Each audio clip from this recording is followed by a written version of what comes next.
So we're thinking of starting the film with the moment that Donald Trump goes to the Justice Department and delivers that speech. Can you help me understand that moment, what you saw there, what he was doing? Well, it was a moment that pretty much broke all the norms of how other modern presidents have behaved in the Justice Department. President Trump walked in to the Great Hall, which is this amazingly august place with a statue of majesty and a statue of justice, and standing in front of the logo for the United States Department of Justice in this really just high-minded place, he started talking about taking retribution against his enemies, who he referred to as scum and thugs. And I don't think that any president has ever used language like that in the Department of Justice before. It's a rare thing for a president even to go over to the Department of Justice. Usually when they do, they're announcing some kind of important policy change or initiative. Instead, basically what he was saying is, I'm going to use this department with all of its power to get my enemies. What do you think, if you listened to him that day, was motivating him?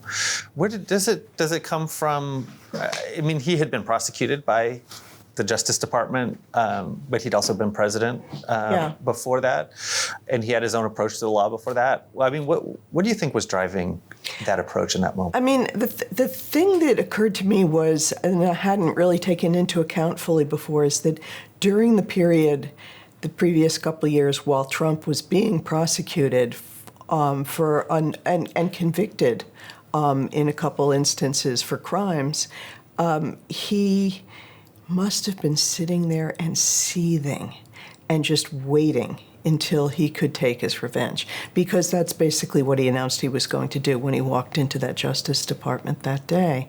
So it's a campaign of retribution.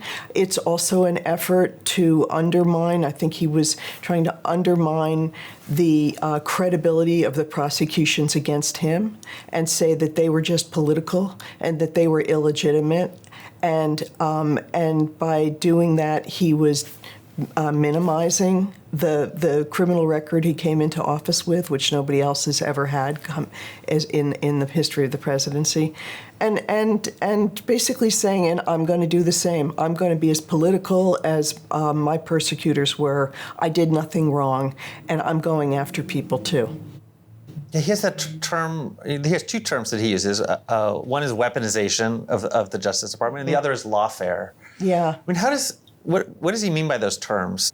I mean, what he means by weaponization is taking the power of the legal system and using it as a weapon for political purposes, politicizing it basically in a very sort of personal way.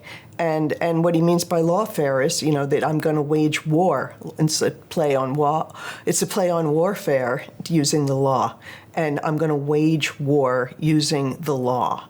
And these are both terms that have been around before Trump. But what he's doing is he's saying the United States Department of Justice is going to be for my use to go after my enemies. I mean, and he thinks that that's what they did to him. So it's sort of. He says that's what he I mean, who knows? It's very hard to say what Trump really thinks, but certainly that's what he's saying. He's projecting. He's saying that what happened to him was just lawfare, illegitimate. It was a weaponized use of law to try to bring him down for political purposes, and he's convinced an awful lot of his backers of the same thing, that that's all it was about. He did nothing wrong. The thing is, I think it's worth saying that is just absolutely not borne out by the facts. He was convicted by juries of his own peers in courts that are not corrupt or not particularly political. And, he had the same amount of access to justice that any other person in America would have, if not an awful lot more. So he has really as far as I'm concerned, he has no case here. But what he's doing is trying to denigrate the justice system that got him and saying, I'm going to use it the same. I'm going to go get my enemies. I mean, and he names them by name. And you said he used the word scum. He talks about Norm Eisen and others. What is he doing when he's listing people's names at the Justice Department? Well, I mean, this is another thing that Trump did was he talked about himself as the chief law enforcement officer of the country. He's acting like an old-time sort of sheriff who's come to town to clean it up, okay? And he's naming who the bad guys are that he's going to go after. It just so happens that they are Democrats who opposed him politically and who have no records of wrongdoing whatsoever. And he's painting them as if they're criminals. Can you tell me who Norm Eisen is? So Norm Eisen, for instance, if you take Norm Eisen, and he'd be familiar to many people who watch the news on TV, he's a very outspoken former U.S. ambassador to the Czech Republic, and he is a lawyer himself, and he was an advisor to President Obama on ethics issues, legal ethics issues. He's someone who has basically blown the whistle on Trump on any number of ethical violations. And so it is tempting to say that Trump wants to take him down because he doesn't agree with the criticism he's gotten from Norm Eisen. So let's go back to the very first day. A lot of presidents start the first day or two in office by signing executive orders. When you watch that first day and the executive orders that he's signing as he's sitting at the desk, is there something different about what's going on?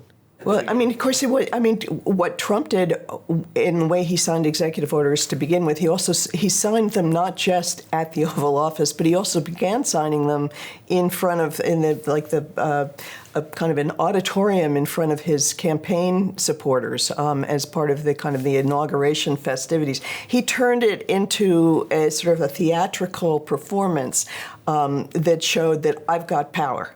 All I have to do is put my Sharpie on the page, and I can make law a reality.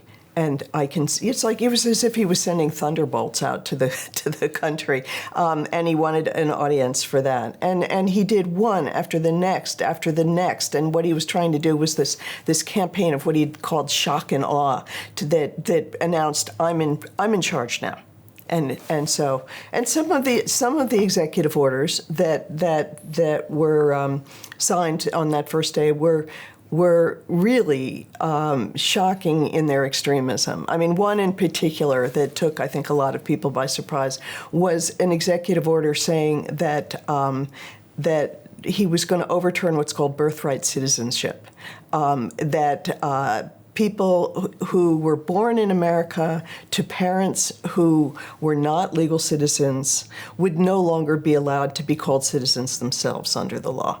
And the thing is, it's enshrined in the Constitution, in the 14th Amendment, that anyone born in the United States is considered a citizen of the United States. So he was basically, in this one executive order, saying the Constitution means nothing. From here on out, I am changing it with the stroke of my pen. You said shock and awe. The other phrase that I hear sometimes is flood the zone. Yeah. Or muzzle velocity is another one. I mean, was this an intentional strategy? Was this something that was... Evidently, some of the top Trump advisors had been, scheming and planning and plotting and waiting for this moment for a very long time. And they had all of these initiatives sort of lined up and ready to go, which is, more power to them. That's actually a very smart move. They also had so many of these executive orders ready to go at once that the public could barely absorb it. The press could barely absorb it. So, there were so many things happening at once that it was very hard to focus on any single one thing. And that was what Steve Bannon used to call the sort of flood the zone approach to politics, just drown them in it. And that way, people can barely, they're just dizzy from all of the change at once. Sometimes people talk about Stephen Miller as an architect of that. Do you have a sense of his role? Stephen Miller is definitely one of the architects of this these policy changes, particularly in the area of immigration. He's also one of the most powerful people in the country, an advisor to the president. He is the deputy chief of staff. He's the Homeland Security advisor. And most of the initiatives that came out of the White House having to do with immigration were evidently cooked up by him.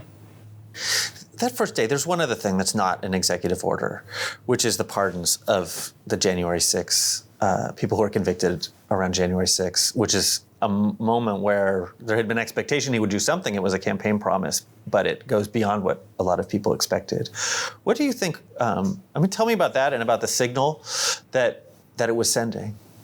So probably the single thing, it's hard to say because so much happened on the first day, but probably the most memorable thing that happened on the first day of Trump being in office was his pardon of the January 6th insurrectionists. There'd been a lot of guessing about how he would approach this. People assumed that he would pardon some of them, but probably not all of them, because there were some that were such serious criminals with such serious sentences. And Pam Bondi, during her confirmation hearings to become Attorney General, had said to Congress that she would go through each of the files one by one, and she didn't expect a kind of a wholesale pardon of all of them. And many Republicans in Congress said the same thing. They expected and wanted it to be a kind of a careful, deliberative process. Instead, Trump pardoned all of them. And it was really a shocking message to the country, which basically said that the sacking of Congress on January 6, 2021 was not a crime, and that basically, I think the message that many people took from it was, if you break the law on behalf of Trump, in service of Trump, you will be pardoned. There will be no price to pay. And that message was alarming to many people because it seemed to send out a message to the militias, to people who might commit violence, to people who might break the law in various ways on behalf of Trump, that they would have a get-out-of-jail-free card if they ever crossed the line. It's like it was a shocking moment in Washington and for a lot of people watching. But if you had paid attention to the campaign, to what they had promised, would they say we were just delivering on our campaign promises? Maybe. Certainly Trump had made clear that he didn't regard January 6th as a criminal event, and he had called the people who had been convicted political prisoners, so he was basically referring to them as if they were Mandela, or Alexander Solzhenitsyn, in that category of sort of principled people who've been unfairly imprisoned. And there was a choir of them singing that was being made a big deal of by the sort of MAGA world, as if they were sort of a choir of angels. There was reason to think he was going to try to free them and exonerate them. But I think there were some members who were involved in the January 6th insurrection. I think of people like Stuart Rhodes, the head of the Oath Keepers, who really had serious charges against them. And of course, anyone who's watched the film of that day knows that there was tremendous damage and people hurt and killed, and awful kind of treatment of the Capitol Hill police, who were just trying to protect Congress and the elected officials. So, it was an incredibly jarring moment. Let's just talk a little bit about the background of the legal theories that they're coming in with. This idea of a unitary executive, of a powerful president who's at the charge. How far back do those ideas go?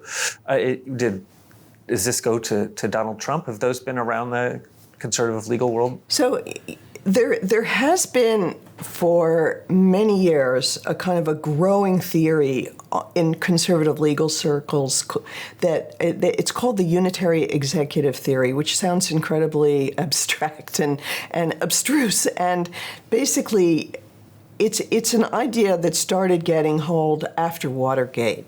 Basically, if you think back to Richard Nixon's period, people called Richard Nixon an imperial president. And when he violated the laws and his administration was corrupt, there was an effort to reform the presidency and to put some constraints on it.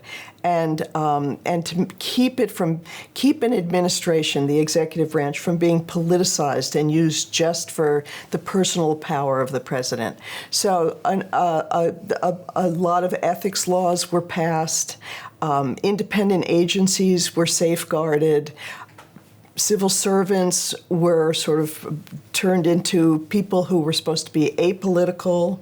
The whole effort was to fight corruption, to fight tyranny, to make sure that a president didn't become a tyrant.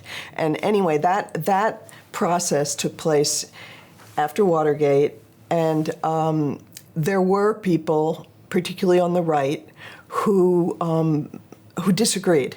There was an early case that was a test case where it was about an independent prosecutor and whether there can be someone who might look into crimes that a president himself could commit who is not under the president's own authority, because the executive branch is under the president. And there was a case about it, and it went up to the Supreme Court, and the idea of the unitary executive lost. But it got a little support. And over the years, this theory grew and grew. There was test case after test case, and the presidential powers were expanded, and the conservative legal movement embraced the idea that independent agencies are illegitimate, and they should all be under the power of the president.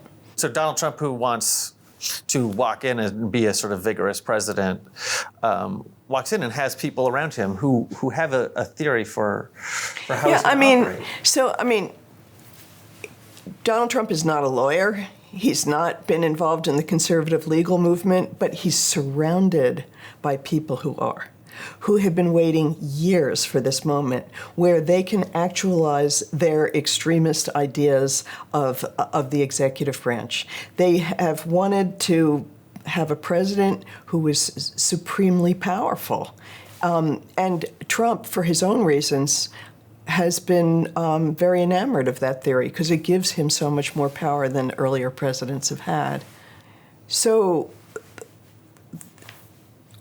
justice by justice, the conservatives were taking over the Supreme Court, and the theory of the unitary executive was becoming more widespread as the conservative justices took their seats on the bench. And finally, this came to a head, really, in the summer of 2024, in the final session of the 2024 Supreme Court, with a ruling that gave just unprecedented immunity to the president. And it said that basically a president who breaks the law in the course of carrying out his official duties cannot be prosecuted as a criminal. And this basically, was an incredibly controversial ruling. It put the president above the criminal justice system in many ways. And it was that interpretation of the presidency that Trump walked into when he was elected. He's got powers that we've never seen really tested before in the United States, and he seems to be pushing them to the max. Thank you. What kind of people does he choose to be at the top of the Justice Department, of the FBI? Why does he choose the people that he chooses?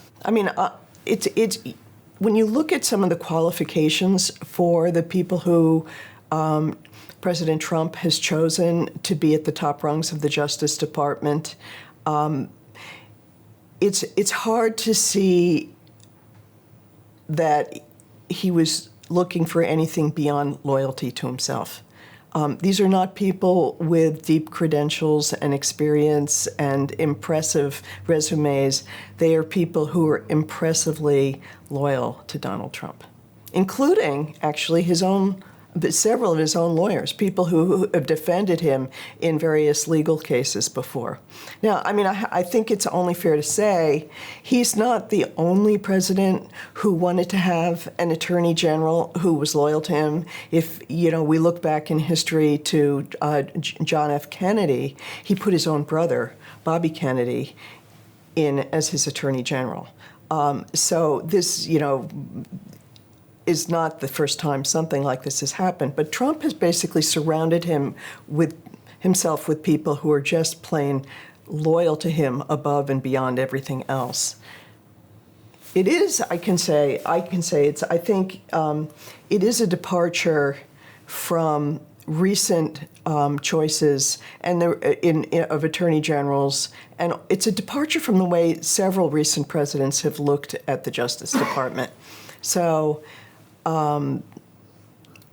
if you look back and say, take for instance Eric Holder, who was Barack Obama's attorney general. Holder and Obama were very close friends. They became really close friends. Their wives were very close friends. They socialized together. But Obama and Holder had a rule, which was they would not talk about law cases that were in front of the Justice Department because they didn't want the decisions that the Justice Department made and that the Attorney General made to be polluted by politics, by the president's personal point of view.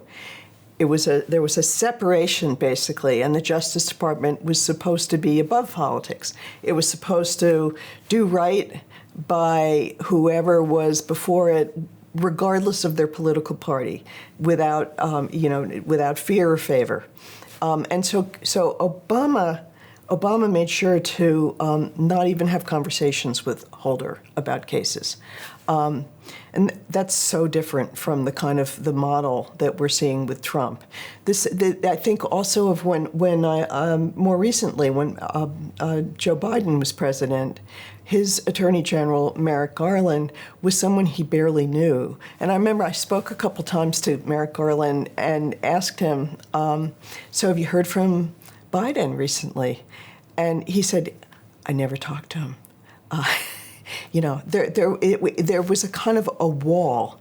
It was supposed to be kind of, the Justice Department was supposed to be hermetically sealed from politics. And they thought that was the ideal. I mean, that, it's not unusual for an attorney general to bring in, top people around them who they trust and who they, and who are they're politically aligned with. But a huge part of the Justice Department in recent times has been apolitical, bipartisan, not subject to the president's whims. They follow the law. That's their pride and joy, that they follow the law without caring if it hurts a Democrat or a Republican. It's unimportant to them. And so the message coming through this administration was, if you're not on board with our politics, you're not welcome. It's interesting because it seemed, in his first term, he appointed people who you would think would be a loyalist to him. Jeff Sessions, who helped him politically, but then appoints a special prosecutor. Bill Barr, who comes in after that and was sort of critical of that decision, but then doesn't go along with him after the election. Did Trump learn something from the first term?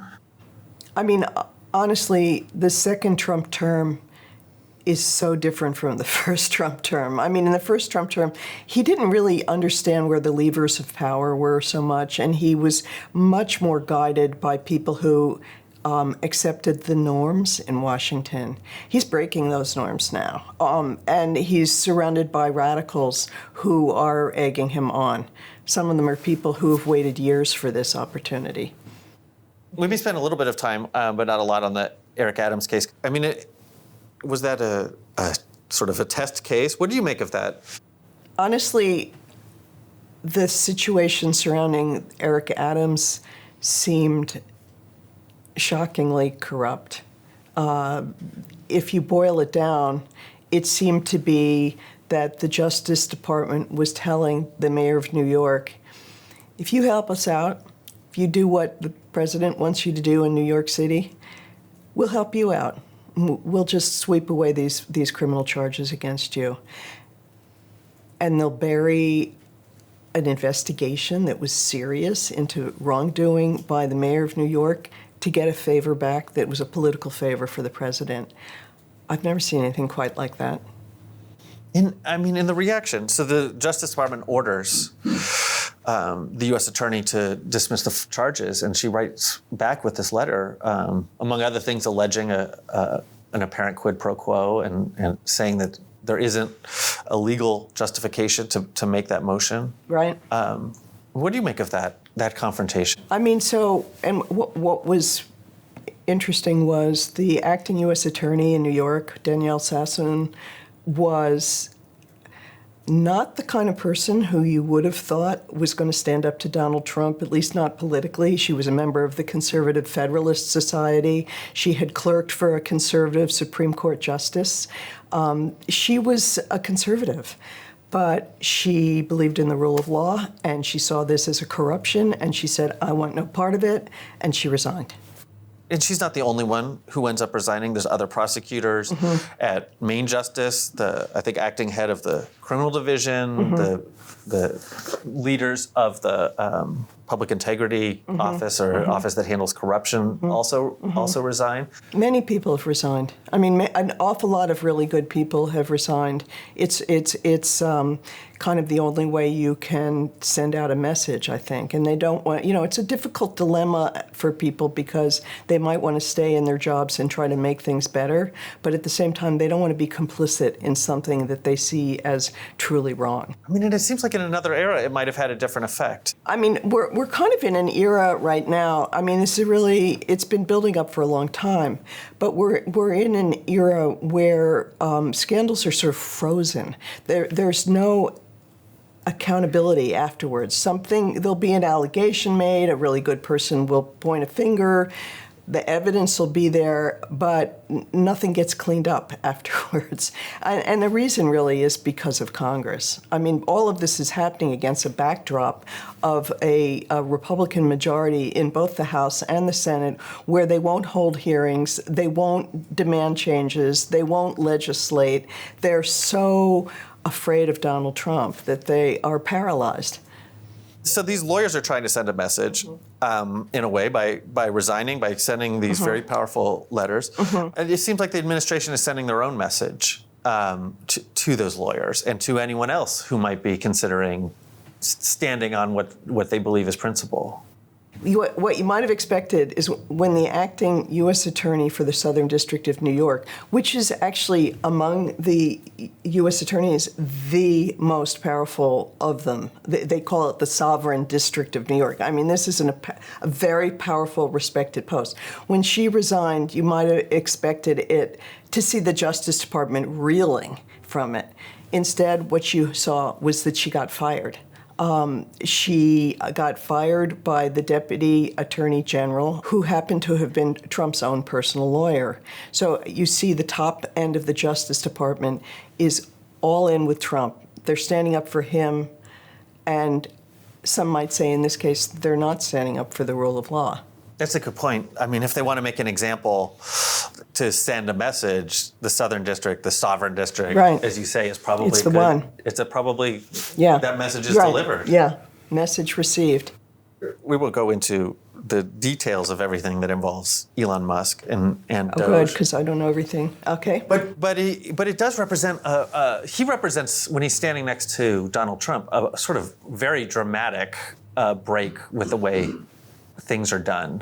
When you see Elon Musk given that authority that Trump gives him, how unusual is the role that he took on in the administration? I mean, basically, the reason Musk is getting sued over and over again, or his Doge is getting sued over and over again, is because it violates the whole idea of the Constitution, which is that there's supposed to be accountability to the voters. The whole government governs with the consent of the voters. Elon Musk never ran for office, and he is not even accountable to the president in any normal way. He's outside of the system, according to him. According to the way they've described him, he's not a special advisor who has to, for instance, show his financial records so that you can see if he has conflicts of interest. He's not accountable. He's not in the chain of command. He is outside of the government, but wielding incredible power over the government. And so it just sort of violates the basic idea of the fact that our government only exists because we voted for it. And part of what's interesting to us is obviously Elon Musk is not a lawyer and wasn't even involved in politics for a long time. But behind the scenes, there's people in Trump world, Russell Vogt, who have this idea of impoundment of the power of the presidency. Can you help me with any of that? When Trump came into power, he was surrounded by ideologues from the far right who have been nursing these theories for quite some time that are really quite extreme. And one of them is that the president should be able to override Congress when it comes to deciding what money to spend. I mean, so as everybody knows from their elementary school civics classes, there are three branches of government, and they were designed by the founders to put checks and balances on each other. The whole idea was to make sure we didn't end up with a monarchy or a tyrant who was going to control everything like a king. And so each branch is able to check each other. And what Trump is really doing is trying to crush some of those checks and just run right over the barriers. And specifically what he's trying to do with Congress right now is say that even though it has the powers of the purse, he's going to countermand to that. He's going to cancel programs that Congress has set up and appropriated the funds for because he doesn't like them. So if it's USAID and he doesn't approve of that, he's going to have Elon Musk come in and say it's a waste of money, and they're going to just take away the appropriation, not spend the money, and fire the people who work there. And so it's an incredible challenge to the Constitution and to our system of government to have a president doing these things. Do you have a sense, and it's okay if it's not your territory, that's okay, but about Project 2025 and about the extent to which it was a plan for exactly what was happening in this. Yeah, I mean, if you go back and you look at Project 2025, which was the project prepared by the Heritage Foundation with the help of many, many other sort of right-wing groups, this has been something that the conservative, far-right conservative movement has been planning, plotting, scheming, hungering for years, and it's all laid out as a blueprint there. And you might remember during the campaign, Trump said, "I don't know what Project 2025 is. I don't have anything to do with it." Well, he may not have then, but he's basically implementing it now. And do you know Russ Vogt? Yeah. And his involvement in all this and who he is? You know, the truth is that there are other people who are not the president who are really architects of a lot of what we're watching right now. And one of the principal ones is a man named Russell Vogt. So Russell Vogt, he is someone who is a self-described Christian nationalist who has been around Washington for a long time. He worked in Congress for a long time. He's seen how government works, and he's something of an ideological extremist and has an idea of really kind of radical changes he wants to implement, and he's someone who knows how to do it. Do you think that USAID was a test case, that they chose it on purpose to be the first? Well, you know, the thing about USAID is if you look at polls, for years, Americans have questioned whether it's worth spending on sort of foreign aid to other countries. They don't really support it in the way they support many other things. So it was kind of an easy pickings. It was a if you're going to make some kind of hugely dramatic cut, it was one where they weren't going to get a whole lot of pushback. So I imagine they chose it for that reason. What was it like in Washington when suddenly the word went out that the agency was going to be shut down by the president, that people were receiving notices, that tape is going up over the outside of the building? I mean, it's people think outside of Washington of it as the swamp or some kind of, I don't know, a place with corrupt bureaucrats.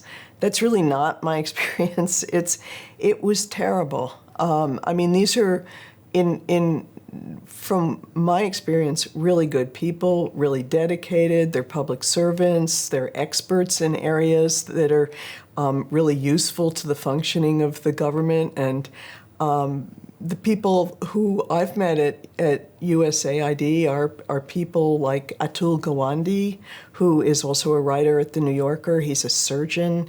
He's so dedicated to trying to mitigate the terrible health problems in the other parts of the world.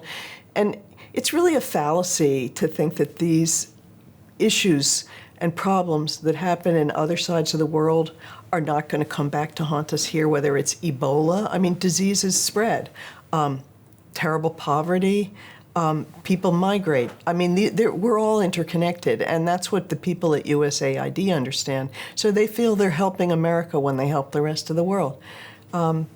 Anyway, it was really terrible. I mean, these are real people being laid off with real ordinary lives like everyone else. They don't tend to be rich because you don't go into government to get rich.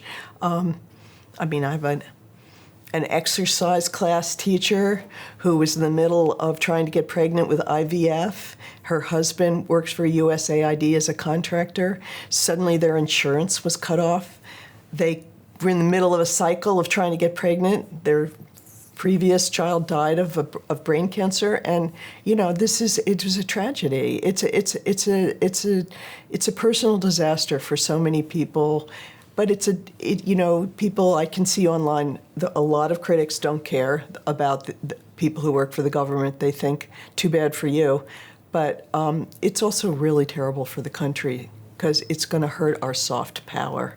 Volt had said he was quoted as saying that he wanted the bureaucrats traumatized. Yeah. And I imagine that the fallout was not just at USAID, because everybody who worked at the Department of Education or wherever must have, who thought they had a government job and stability. I mean, it's strange. You've got somebody like Russell Vought, who's basically been in Washington for most of his adult professional career, just trashing it. And there's a level of of antagonism, the level of animus that I just don't understand. It's really interesting. They seem to not just be opposed to waste, fraud, and abuse. They seem to hate government and hate the people who run it. I mean, it's interesting because the other people, I mean, DOJ is supposed to be about waste, fraud, and abuse, but they're also going after the IGs. When the USAID IG writes a report, he's fired the next day. I mean, you have to question, are they really is this really about trying to go after waste, fraud, and abuse, or are they carrying out some kind of radical ideological vendetta? And in a way, there's been, on the right, there's been kind of an anti-government movement for 40 years. And this has kind of come to a head right now under Trump. Why would they go after the IGs?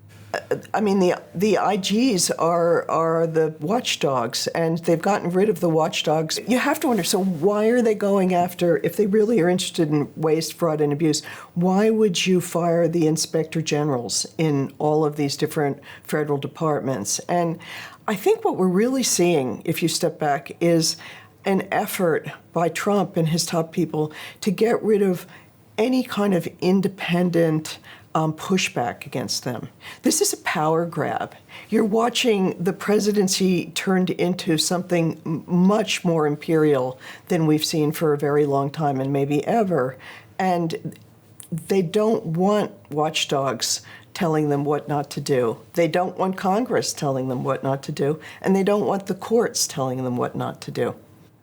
So let's talk about Congress. At that moment, which has funded USAID, which had created USAID. I mean, what is the response of the Republican Congress? I mean, the Republican Congress is basically going from what's supposed to be a check on the executive branch to a rubber stamp. Everyone waited for a while to see if it would push back on Trump as he was undercutting programs that Congress has authorized, and they haven't pushed back. They've barely spoken up. Do you have a sense of why? Well, I mean, we're in a really unusual time where the man standing next to Donald Trump in the Oval Office is Elon Musk, who's the richest man in the world. And on several occasions, he's basically vowed to fund campaigns to knock out anyone in the Republican Party who doesn't go along with Trump. So you've got an awful lot of lawmakers who are just afraid. They're afraid for their jobs. They want to keep their jobs. I mean, but in that, you were saying that the traditional, like what you learned in school about the different branches bumping up against each other, if you have one of them that you're saying is afraid to push back, that check suddenly doesn't work. Right. That's what we're seeing. Trump and the people around them are trying to intimidate Congress. And we've seen this, for instance, in the confirmation hearings of cabinet nominees of Trump. So if you take one, Pete Hegseth, who Trump nominated to run the Pentagon, in order to make sure that no Republican voted against Hegseth, Elon Musk and Trump basically intimidated the Republican senators who had doubts about Hegseth and warned them that they would be knocked out of office if they didn't vote for Hegseth. So they're really basically bullying the Republicans in the Senate and the House into going along with them. I mean, are you surprised that somebody like Chuck Grassley, who for years talked about the importance of the inspector generals and that he was going to be the I mean, I think people were more surprised by Joni Ernst. I mean, the other thing is that really by now, an awful lot of the people who are in Congress, particularly in the House, have been that they've been elected as MAGA representatives. They actually agree with Trump. Trump has taken over the Republican Party. It's his party now, and so he rules in it, and he is using his power to make Congress go along with him. The imagery that he sends out of being a king, where he makes references to being a king. He said, "He who saves his country does not violate any law." I mean, what do you make of the messages that are coming explicitly from the president's Truth Social account? Trump seems to be enamored of the idea of being a king. I mean, he's quoting a quote that was supposed to have been from Napoleon about how anyone who is breaking the law, any leader who's breaking the law on behalf of his country can't be prosecuted. He's showing pictures of himself in crowns. To some extent, you have to wonder if he's just trolling the libs, as they like to sort of own the libs. And to some extent, he seems to really be attracted to this idea of absolute power, which, as we know, was exactly what the American Revolution was fought to overturn. Help me understand the legal resistance to something like USAID, to all of the things that are happening as they're taking these actions. There's certainly dozens of lawsuits at this moment when we're talking about. What's the lay of the land? How much of it is being without Congress taking charge? How much of it is ending up in the courts? And I mean, the courts are really, in many ways, the only part of the government that's really standing up to Trump at this point. And there are so many different cases working their way through the courts. But so if you take a look at maybe one case of the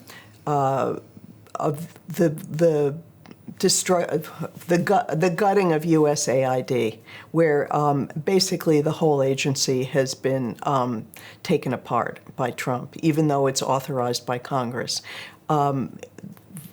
A judge in Rhode Island has said that it's illegal for Trump to be doing it that way, and has tried to uphold a temporary restraining order stopping Trump from laying all these people off and gutting the whole agency because Congress has authorized these funds. So the judge is saying it's not the role of a president to do this. It's the role of Congress. We'll see how that goes. So far, none of these cases the substance of these cases haven't really reached the Supreme Court. We've seen procedural matters reach the Supreme Court, but not really the substance of these cases. And by the time it airs, we don't know. But Yeah.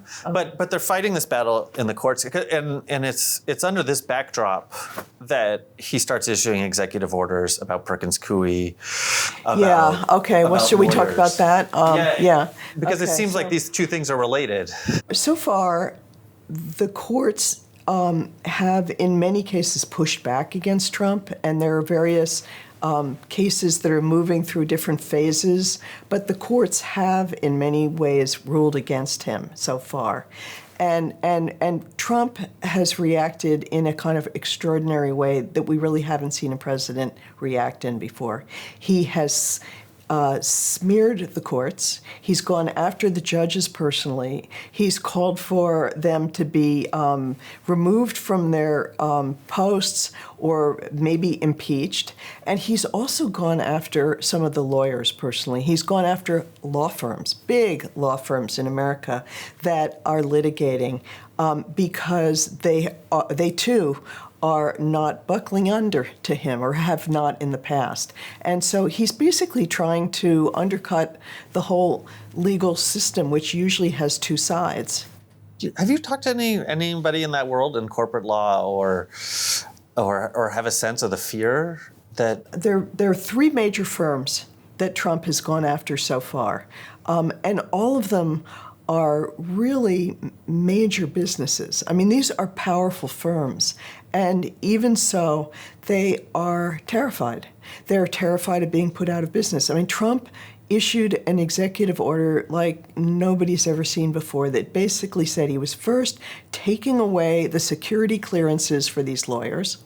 So that makes it very hard for them to represent clients on matters involving the government, particularly anything with national security, defense contractors, things like that.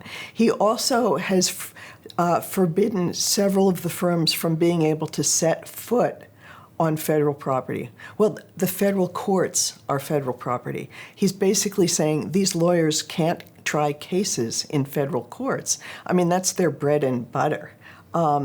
It's just a retaliatory move against law firms and lawyers who have represented clients that were Democrats, that were his opponents, that challenged him, and he's using the power of the government to basically try to wipe them out. And it's hard to think of something like that another president has done that is so personal and uses the power of the entire federal government. No other president has ever done anything like this. I mean, the closest you might have gotten was there were some very vindictive moves made by Richard Nixon, but we've never seen a president do anything like this with the powers of the government for such petty personal payback. So Perkins Coie fights it, but Paul Weiss settles. What did you make of that? Well, we have someone reporting on it, so I mean, I don't know if we have the entire story yet, but basically you've got, I mean, the interesting thing is that when Trump issued an executive order going after Perkins Coie wanted to fight it, and so they tried to get a number of different law firms to defend them, and a number of law firms were afraid to. I mean, you're seeing these really powerful law firms say, no thanks, sorry, we can't help you. It might alienate the clients that we represent and hurt our business. And so they're basically ducking. But in the case of Perkins Coie, eventually they found a law firm, Williams & Connolly, which is a really also powerful firm, known for its kind of brass knuckles litigation that went to court on behalf of Perkins Coie, and the judge upheld the law firm so far, Perkins Coie, and said, in fact, that the executive order that Trump had issued put a chill down her spine. It was so undemocratic, so unlike what happens in a democratic country with the rule of law and a strong justice system.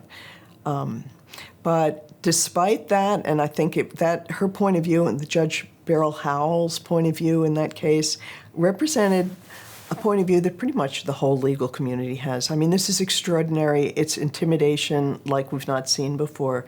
But instead of standing up to it, we've seen that some firms have just decided to fold. And that was the case of Paul Weiss, huge New York law firm, known also with a history of representing sort of democratic causes to some extent. And rather than fighting Trump, they immediately flipped, decided to negotiate with him and cut a deal with him, in which case they agreed to do $40 million worth of pro bono work on causes that Trump wanted in exchange for him backing off. I guess the question is, why does it matter if, especially in the context we've been talking about, which is that Congress is not being super vigorous, that the courts are the one place? I mean, so people might ask, what's it to me? Big law firms are buckling. What does it mean? I mean, the thing is, in this country, if you going back to like de Tocqueville, the strong civil sector is partly what defends our democracy, that we have a strong legal system also, and the law is supposed to rule here rather than, as Thomas Paine said, in this country, the law is king. In a dictatorship, the king is law. What you're seeing is a lot of concern that Trump wants to make the king the law. The sort of last area that he goes into, and we'll sort of head towards what he's doing with the judiciary, and the way that's come to a head recently has been in immigration and the powers that he's been claiming. I guess it sort of starts with grabbing green card holders and others in the academic world, and then it's going to become the case of the Venezuelans being sent to El Salvador. What is the administration doing in that realm? What sort of powers are they claiming, and how are they operating? So what we've seen is that the Trump administration is invoking executive powers that really have almost never been used in the United States in the past to expel immigrants that they don't want in this country without any kind of due process. And so most recently what we've seen is that they have invoked something called the Alien Enemies Act, which was from 1797 and has only been used 3 times in American history, to try to basically expel something like 261 immigrants from Venezuela. The Trump administration claims that they're gang members, and for that reason, they say that they fall under this act, which is a way of expelling people who are enemies during a time of war. And they're saying that these gangs are basically declaring war on the United States, and that they're working with Venezuela to wage war on the United States. It seems like they're doing that in order to avoid the judicial review. They're trying to find a way out of sort of due process. I mean, so the closest thing we've really seen to it in some ways is what happened during the Bush years with something called extraordinary rendition, when terrorists who were connected to 9/11, to the bombings then, were just snatched off streets and put in gulags. Basically, what they've done is snatched these alleged gang members, taken the suspects without any kind of judicial review, and flown them to another country, in this case, to El Salvador to put them into the equivalent of a gulag, some kind of maximum security prison, without any process, any kind of legal process. So because this violates so many sort of principles in the United States about due process, a judge tried to stop the Trump administration mid-flight taking these suspects out of the country. And it's turned into an extraordinary standoff. I mean, we talked about USAID as you said it was something that people might not have polled that high. I mean, are they picking a fight on this issue, which is about immigration with alleged gang members? Does this feel like, or at least do they believe this is a strong political stand for them to make? Many people think that the Trump administration wants this fight. I mean, it's one where they're on probably pretty good, kind of a popular political spot. It's not as if anyone really wants murderous foreign gangs to be wandering through the United States and terrorizing people. That is, so it's easy for them to make this argument, but really that's not the issue. I mean, and that's what the U.S. courts are trying to say, and what the judge who's been standing up to it is trying to say is, sure, if these are gang members, and if we are at war with Venezuela, then you're on strong ground legally, and you can deport these people. But first, let's find out, are they gang members? Let's give them some kind of judicial review. And then let's take a look at this law that you're invoking, the Alien Enemies Act of 1797. It requires the United States is at war with the country from which these immigrants have come. Are we at war with Venezuela? It hasn't been declared by Congress. So the judges are trying to make sure that the I's are dotted and the T's are crossed and that this is legal. And the Trump administration is basically saying, I mean, literally, in the case of Tom Homan, who is the immigration czar, he was saying, I don't care what the judges say. I don't care. When Judge Boasberg issues that order, and I guess there's questions about whether they got the message or whether it was written or not. I mean, but what is and we don't need to go into the details of everything that happened, but it seems like the tension hasn't gone away. What is the tension between the White House and the judge, and why do so many people looking at that as a potential? I mean, for quite some time, people who are watching the new Trump administration have had the fear that they would come to a moment where they're going to out and out just defy the courts, at which point we're going to be in a real constitutional crisis. So people are watching this particular fight having to do with the Venezuelan suspects as potentially that case where this just comes to a head and is a constitutional crisis.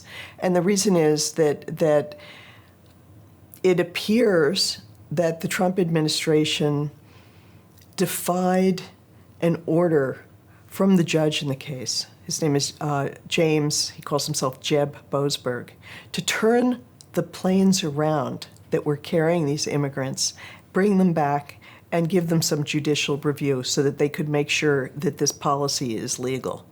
And there's a little murkiness, a little bit of game playing about whether or not the Trump administration got the judge's order on paper in time to turn those planes around. So far, the Trump administration has refused to divulge the details in a way that would allow the judge to really understand whether the administration out and out defied his order. He's asked for the details. The administration hasn't really given them to him. It's an ongoing fight, but it's very close to just the kind of clash that everybody's fearing between the executive branch and the judicial branch, in which case it seems possible that for the first time in the United States history, a president might just say he's not going to listen to the courts. I mean, it is amazing, too, that it's playing out in that way, but it's also playing out in public, as you said. Holman's saying, that I doesn't want the judges, and the president of El Salvador sends a sort Oopsie. of I mean, we should say that so far, when Trump has been directly confronted by the press and asked, is he going to defy the courts, he has said no. He said he's going to abide by the court. But the people who are working for him seem to be gaslighting the court. They're sort of saying, we're not really disobeying you, but at the same time, we're not complying with you. We're not defying you, but we're not complying with you.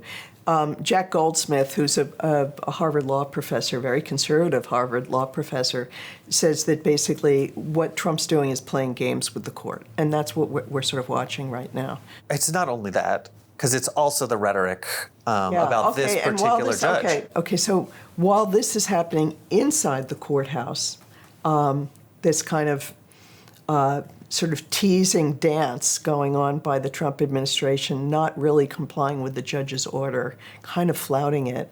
At the same time, outside the courtroom, Trump is attacking the judge. He's saying he should be impeached. He's calling him a radical left lunatic, trying to undercut his authority. Jeb Boasberg, the judge in this case, is someone who was appointed by George W. Bush to the bench. He, who's, as we know, a Republican president. He was elevated by President Obama to the position he's in now. He's an incredibly respected judge. He is somebody who's from kind of the heart of the establishment in Washington. He went to a famous private school here, St. Albans. He went to Yale and Yale Law School, where he roomed with Brett Kavanaugh, the Supreme Court Justice, and they're very close. I mean, this is someone who has ruled in a bipartisan way and who has friendships across partisan divides. So I think in some ways it seems to me that Trump's picked the wrong judge to try to take down over this. But again, a little bit like the law firms, it seems that Trump doesn't care. He wants to make an example out of these people. It does seem like that. When he goes back to that DOJ speech, one of the things he says there, he accuses the Democrats of doing with Judge Cannon. He's playing the ref, yelling at the ref, trying to influence him, writing negative articles about him, trying to sort of scare them. And it seems like. I mean, honestly, the truest things Trump ever says are the accusations he makes about the other side. It's usually exactly what he's planning to do himself. I mean, and here he's working the refs. Just the way that he said that the Democrats did against Judge Eileen Cannon. But it's worse than that, really. Honestly, it's one thing to criticize a judge, and there's really in our system, that's fine. You can say what you want. You can scream about judges. You can criticize them. We have free speech. You don't have to agree with their rulings on anything or the Supreme Court's rulings on anything. But the thing that's different here is that the president was calling for this judge to be impeached, and not for anything other than the president not liking the decision that this judge is making. And that has not happened. And that is why Chief Justice John Roberts stepped into this and basically slapped back at President Trump and said that for 200 years in this country, nobody has tried to impeach a judge on the basis of disliking their decision. There have been judges impeached, but it's for immoral and, gross misconduct, not for their decisions. We don't impeach judges because we don't like their decisions. But that's what President Trump is calling for against Judge Boasberg. I mean, it would be hard to imagine that he could get him removed. So, I mean, what is he doing with this rhetoric? I mean, partly what I think, and this is not the only attack by Trump and his followers on judges. I mean, there's so many attacks now online against the federal judiciary. that you can't even keep track of them. I mean, and some of them are vicious. It's creating an intimidating environment. It's certainly got to be scary for the judges. Some of the things that are happening are really crossing lines. Two of these judges have had their family members attacked online. Their daughters have been doxxed and exposed and misportrayed and smeared as political activists and opponents of Trump. I mean, it's vicious what's going on. And I think, it obviously raises the pressure on these judges terribly. It's frightening for anyone to go under these kinds of attacks. I mean, just even physically, it's a scary place for anyone to be. I mean, and I guess what a lot of Republicans would say, that threats had been certainly made very publicly against Republican judges. Yes, is there something different about this? I mean, we have seen in recent times that this is not just an issue of Democratic judges being attacked. I mean, we had just after the Roe decision on abortion was overturned, and we had the Dobbs decision in 2022, Justice Kavanaugh was really terrorized in his own home by a would-be assassin who had to be arrested outside of his house and had guns with him. So, I mean, we have seen the sort of the torquing up of violence against judges in this country in a way that certainly has not been true for many years. But the difference here, what's the difference right now? We have a president who's egging it on. And I think about that too, going back to that Justice Department speech where he's talking about a particular lawyer, Norm Eisen, and he says he's scum, he says he's vicious, he says he's violent. I mean, those are pretty strong words in the context of what we're talking about. Yeah. No, I mean, and you have to think that it's a knowing effort on the part of Trump to delegitimize the power of the judiciary. I mean, what he's basically also saying is that there is no such thing as neutral law or principled law. It's all just politics. And that's basically Trump's view of judges. And he gets it, he's had it for years. I mean, his mentor was Roy Cohen, who said to him early on, don't tell me the case, tell me the judge. Now, what was he saying with that? He's saying, judges, it's all about the personality and the politics of the judges. There is no such thing as principle. And that seems very much to reflect Trump's point of view about judges. What's the position now of Roberts in particular, as these things are starting to come up to the Supreme Court, and how massive a challenge or dilemma does he face? I mean, the thing is, all of these cases, all the big cases are going to end up in front of the Supreme Court eventually. And so Chief Justice Roberts is on the hot seat, and so are the other justices who Trump appointed, because Trump is going to want them to rule his way. That's why he calls them my judges, and he expects them to do him the favor, return the favor that he gave them by putting them on the bench. And so they're going to need to try to tread a careful line up there. I mean, the other thing is that the thing about the courts is that to keep in mind historically is, as Alexander Hamilton said about the courts, they're the least dangerous branch, Hamilton said. And why did he say that? Because the judiciary doesn't have the powers of the purse, and it doesn't have an army. So the only thing it has is its own legitimacy and the willingness of the public to follow its decisions. And so what Chief Justice Roberts and the other justices need to worry about is having their legitimacy undercut by a popular president who's attacking them.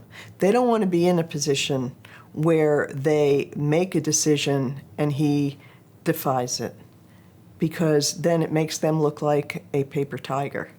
So it's a tight spot, and we should all hope they do the right thing. can we as Americans rely on the courts to contain this situation, to handle it? Is it built for this? I mean, the thing is, I'm not a lawyer, so there's debate within the legal and the political community about whether the courts can really stand up to this and whether they can defend democracy. Most of the commentators seem to think that on their own, it's hard for the courts to do this on their own. It really takes the public speaking out and making a lot of noise and standing up also for the rule of law. I mean, and I guess we're only whatever it is, 9 weeks in or whatever. Weeks in. I mean, how many more tests? How much pressure is going to be put on this system if there's so already much. Over 100 lawsuits and there's. I mean, the thing is, when you looking back, if you look back at Trump's first term, when he tried to overturn the election after 2020. The courts did hold up to Trump. They basically ruled against him almost unanimously, dozens and dozens and dozens of them. So he has had the book thrown at him before, but it did not stop him from running for re-election or from winning. So it's a kind of a mixed picture if you look at the past. And it didn't stop him from talking to the crowd on January 6th. No. In that context. No, he doesn't. I don't think he cares. But I thought the public would care. But that's the thing that's been, I think, most shocking to people. You knew what he would do, but did you think that voters would mind? I did. I mean, all of these things put together that we've been talking about since the beginning. I mean, is this just in historical perspective? People like to use the phrase "constitutional crisis." You don't have to use that phrase, but where are we in the history of America? How unusual a moment is this? So if you talk to people who are really experts on how democracies die, they are very alarmed, really alarmed right now. They've seen this happen in other countries, and they are warning us that we need to, take it really seriously. If you talk to somebody like Larry Diamond, who is a professor at Stanford at the Hoover Center, he'll say people need to react and push back fast because we're moving towards an autocracy, and so these are very bad warning signs. There's one thing I missed, okay. which was their perspective, which is the perspective of the administration, who says when they go to do something like USAID, mm-hmm. Congress doesn't work, our government hasn't worked, the administrative state has taken mm-hmm. things over. Mm-hmm. The American people want action, they want things to happen, and we're sort of clearing out a broken system. I mean, can you help me just understand what their perspective is on what they're doing, or what they would say? I mean, basically, Trump's justifying this with a theory that has been growing on the far right for years, which is the idea that America is being strangled by an administrative state, and that bureaucracies have grown too big, too expensive, there are too many regulations. That's why you see Elon Musk out there with his chainsaw, pretending to cut right through it. That's been their view. I mean, and what does that signal really? I mean, basically what they're trying to do is turn back the clock to a much earlier era in America, before the New Deal, before the progressive era, really, before the federal government really was a power that tried to provide services to people who need them in this country. I mean, they seem to be wanting to basically do what Grover Norquist, a sort of a Republican activist, said a number of years ago, that he wanted to shrink the United States government down to the size where it could be drowned in the bathtub. So this has got a history. They're acting on it now and running as far with it as they possibly can. I mean, I guess that's part of it, right? Like, Grover Norquist didn't succeed in those efforts, going through Congress, cutting budgets. There's all of those. There's all of those political constituencies. But of course, the reason the far right hasn't succeeded in doing this in the past is when it really comes down to making these cuts. Most of these programs are really popular with people. People actually want health care. They want Social Security to work. They want clean air. They want clean water. They want to do something about climate change. They want sensible controls on guns. All of these things are obvious if you take a look at public opinion polls. And so this agenda of Project 2025 could never be enacted piece by piece if Congress tried to put it up for a vote. So they're trying to do an end run. You said this is how democracies die. But isn't this democracy in action? I mean, they all heard Donald Trump promise for 4 years what he was going to do. People knew who they were electing, and they knew, didn't they, what they were going to get? Isn't this... The thing is, the radicalism of Trump's actions have surprised even some of his own supporters. They may be delighted, but he didn't really run on all of these issues. There was no talk he talked about vengeance maybe. He said, I will be your vengeance in the campaign. But he didn't say that he was going to strip law firms of their ability to fight in federal court. He didn't say that he was going to starve babies in Africa by completely gutting USAID. The dirty details were not available to people in the campaign. How close are we to the abyss? How close are we to the abyss? I guess, I think what everybody's trying to figure out is like, where is the red line that when we cross it, we'll know we're really, what's the third rail here? I think everyone's trying to figure out what's the third rail here. I think the third rail is likely if the Supreme Court issues an opinion and the Trump administration defies it, we're no longer in America as we knew it. As a reporter, asking people, trying to get people to talk to lawyers, whoever, I mean, is there more fear now? I mean, I think what there's kind of shock and fear, but the thing that is, I think, really one of the things that's really shaking people up. They may not be surprised at what Trump is doing because we had Trump in the first term, so we saw Trump. But I think what's surprising is how fast all of the guardrails and people you expected to push back are folding.